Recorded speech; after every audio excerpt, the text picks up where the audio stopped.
Iowa's governor wants motor fuel to have at least 10% ethanol or 11% biodiesel, and she'd make $10 million available every year for retailers to upgrade their infrastructure on things like tanks and pumps to handle the higher blends. The Iowa Renewable Fuels Association thinks this would push retailers to provide E15, which only about 1 in 8 retailers in the state offers right now. Fuel Iowa's leader says the governor's goal is admirable here, but he said that she should have included his industry in the brainstorming. There was no input. We support biofuels. We always have. I mean, over the last several decades, I think we've gone to like $1 billion in the sale of biofuels. We support the growth of biofuels. We support the farmer. The farmers are our best customers, particularly for our rural members. The fact of the matter is, we have an infrastructure problem. No matter how much this bill requires that retailers do X, Y, or Z, we do not have the infrastructure to implement the requirements under the bill. And most of it's the underground storage? Is that the concern? It's not only underground storage, it's the piping and the dispensers. And this bill tells retailers what they can sell, you know, what grade they can sell, how many dispensers they can have, and without our input. Now, some of the supporters say, though, when you start digging into the numbers, these retailers that have to do a bunch of upgrades, they would be eligible for a lot of state tax credits. Wouldn't that cover most of the cost? No, it would not.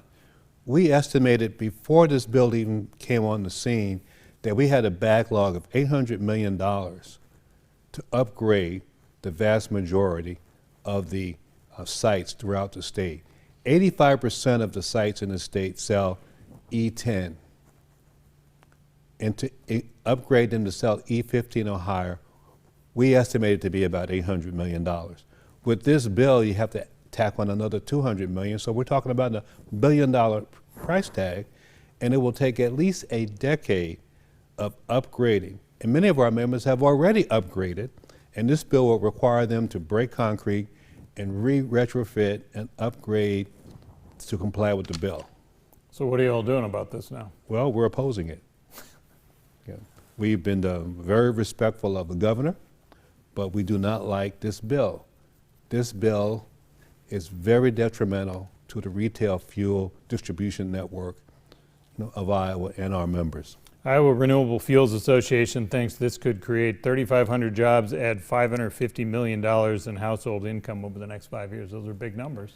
Well, this is a fuel standard dressed up as a mandate for the public good. Do you see a compromise here? Is there a way that you all can work with the governor moving toward higher renewable fuel consumption?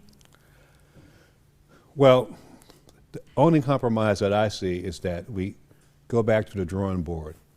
We would welcome the opportunity for the governor and the proponents of this bill to pull the bill down. So you're saying this is so bad, scrap it and start over? Yes, I am.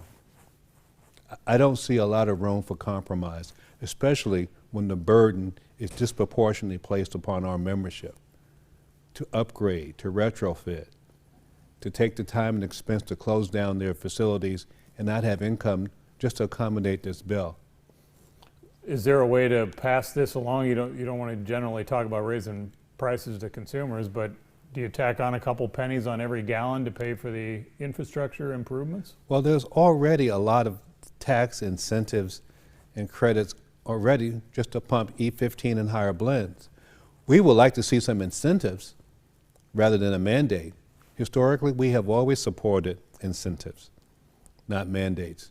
Incentives in what way? What do you foresee there? Tax incentives to build, to reconstruct, to retrofit, to upgrade.